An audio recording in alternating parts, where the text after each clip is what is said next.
Good morning and welcome to Hallam News. I'm Tom Dawson. And I'm Eleanor Ingleby. Coming up on the programme today. Friends and family gather in Sheffield to pay tribute to the crossing opened in memory of a teenage car crash victim, Jasmine Chan.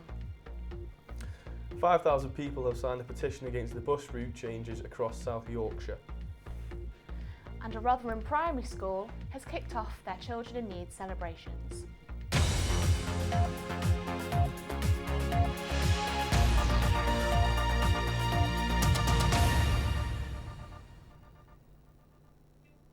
But first, the parents of a Sheffield teenager killed by a driver travelling at twice the speed limit have returned to the scene of her death to open a pedestrian crossing. Jasmine Chan was killed last year by a motorist who was later jailed for 7 years. Her parents say they hope the crossing will help prevent further deaths or injuries. Charlotte Leeming reports.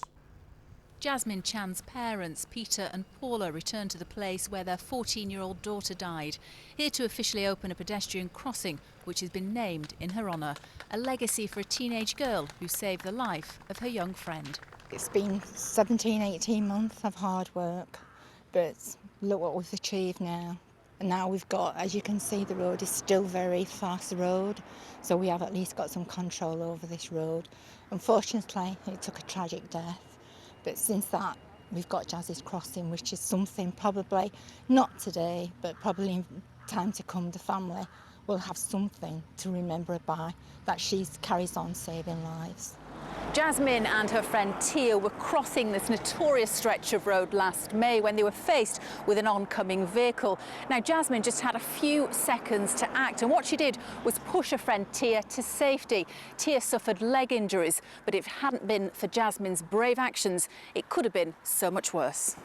In January, Nasib Alahi was jailed for 7.5 years after pleading guilty to causing Jasmine's death by dangerous driving. He'd been travelling at speeds of over 60 miles per hour in a 30 zone. And the local community is determined that can't happen again. Today, after the new pedestrian crossing was opened, Jasmine's parents, along with family and friends, went to the nearby park to release balloons in her memory. 1, 2, 3, go!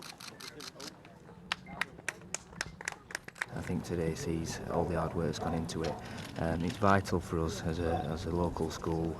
Hundreds of our children cross No Manton Hill and through the park on a regular basis, so it's absolutely vital that we've got Jazzy's Crossing open today. For many years now, Normanton Hill has been seen as one of the most serious accident locations in the city. Campaigners are hopeful that Jazzy's Crossing will improve safety on the road, as well as being a tribute to a teenage girl who died, saving the life of her friend.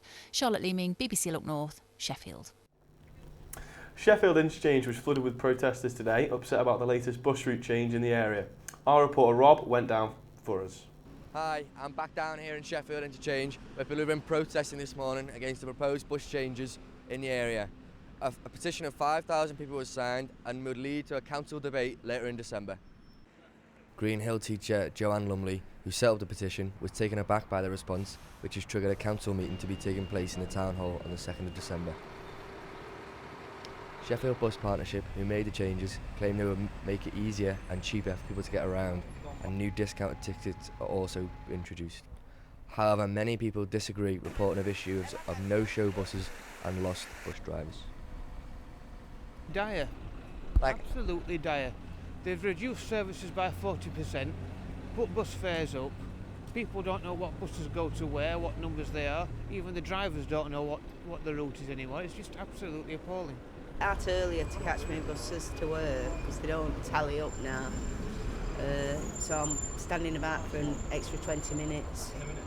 And I usually get to work half an hour early. Now I'm getting there nearly an hour early. So it's the same coming back as well. It's horrendous.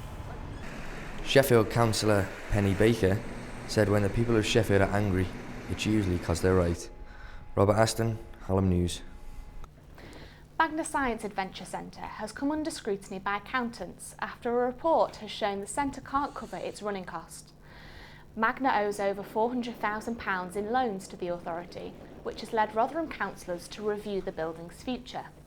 The company's debt has been subject to a lot of talk over the recent years. However, management at Magna have said the centre has amazing potential and will continue to be a part of the heritage of Rotherham.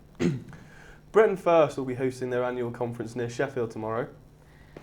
The far-right group was meant to be meeting in Chesterfield, but their room was cancelled by the council after fears of trouble. The members are now being asked to meet at junction 31 of the M1 before being handed the address of the final meeting point. Now, it takes quite a lot to stop the hard men of ice hockey in their tracks, but that's what's happened to the Sheffield Steelers, and it's come from an unlikely source. Top-selling band One Direction have caused the cancellation of one of the Steelers games in Belfast this weekend. It's so that the boy band can reschedule a gig they themselves cancelled yesterday. Mark Ansell reports. Still in training despite their match being put on ice. Friday's fixture away at the Belfast Giants has been cancelled. A rescheduled One Direction concert has taken its place. The Sheffield Steelers will now only play Belfast on Saturday. I was shocked, to be honest with you. I mean, this date's been in the diary for a long time, and I know these things happen, but the ones I feel sorry for are the fans. I mean, they take a day off work, and at such short notice, it's I do feel for them. I mean, it costs a lot of money to get there, support their club. Matthew booked time off work and flights to Belfast months ago.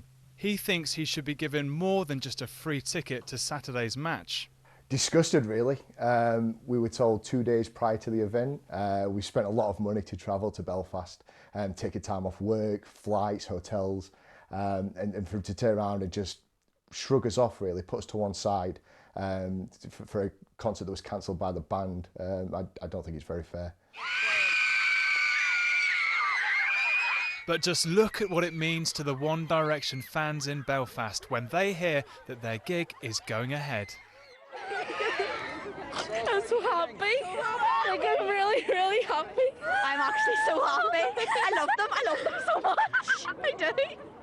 I'm speechless. I just need to get in there and I can't wait. Last time Sheffield played Belfast away, it was explosive. Ironically, One Direction are performing at the Steelers' home venue next week. Let's hope the players don't get hold of them. Mark Ansell, BBC Look North, Sheffield. The early morning downpours threatened to ruin the festive spirit in Sheffield today, as the annual German Christmas market made its return to the Steel City. But thankfully, the weather did eventually brighten up, and stalls stocking everything from traditional jewellery, sweets and hot winter food were able to begin trading for the first time. Of course, no Christmas market would be complete without including Santa's grotto.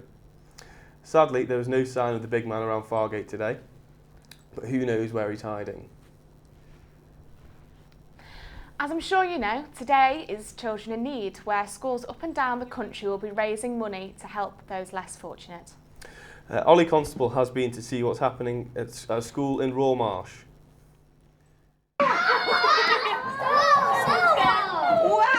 Hi guys! Today, this school in Rawmarsh is one of only a handful that get to meet their favourite superheroes as they raise money for children in need. This meet and greet has been organised by Dreammakers Productions for free to say thank you to the schools for raising money for the charity. Well, we figure that with it being Children in Need, charity for children, that the best place to get to children is in school, and it's also positive reinforcement with school. Where else you get to see superheroes? So we've come into school, one, obviously to give the children a treat. There's a lot of children out there that wouldn't get to see us. Two, obviously to bring the message of children in need, of giving, of being like superheroes, and basically the look on the faces is just incredible, and that's why we do it.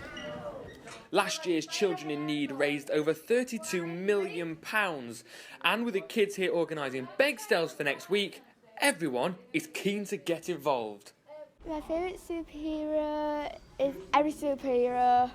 Has been my favourite. I like Spider-Man, I like Batman, I like Superwoman, I like Supergirl, every one of them. Got a lot of clothes, but I got a lot of dresses as well. So I might dress up as a Snow White or like any Supergirl. The Appeal show is live tonight from 7:30 on the BBC, with Dermot O'Leary being a stand-in host. Children in Need! Excellent. Ollie Constable, Shoe TV.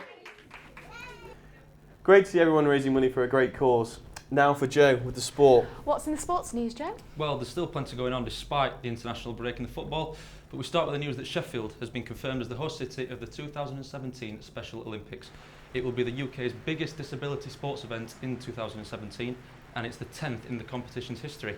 Venues will include Hillsborough Leisure Centre, Forge Valley School and Ponds Forge International Sports Centre. There are no games in the Championship this weekend because of the international break, which means that League One takes centre stage in South Yorkshire. Sheffield United could move into the playoffs if they win at home against Southend United. Elsewhere, Barnsley are against Port Vale, Chesterfield host Oldham Athletic and Doncaster Rovers travel to Blackpool. Two members of Sheffield Wednesday's transfer committee, Paul Senior and Jonathan Hill, have left the club, and we spoke to sports writer for the Sheffield Star, Liam Hoden, who was shocked by the news. Well, it was a bit of a surprise. Chancery had seemed to put quite a lot of faith in this committee system, and look, judging by his comments yesterday, he's still going to continue to do that. But it did, yeah, it came out of the blue a bit. He seemed to have built quite a lot of the plans around this committee system and what they could bring, and sort of leave Carlos Carvalhal to work on team matters. So yeah, a bit of a shock. That's all for the sport. Back to Tom and Eleanor. Thanks for that, Joe. So now for the weather. How's it looking out there, Petra? Well, just as it began to brighten up, it started to rain again. It was the opening of the Christmas market on Fargate this morning, and there was heavy rain with lows of 4 degrees. Looking forward to the weekend, the Met Office have issued a yellow weather warning across South Yorkshire for the next 3 days. A frontal system is expected to become slow-moving across parts of North England. Rain will be heavy and persistent, especially over the hills. For the next 7 days, we won't be seeing much of this sunny weather. Well, what was sunny weather. The rain will continue with highs of 15 degrees and lows of 4 degrees. I'm Petra Hales, back to the studio. Thanks for that, Petra. That's it from us. I'm Eleanor Ingleby. And I'm Tom Dawson. You've been watching Shoe TV News. Goodbye. Bye-bye.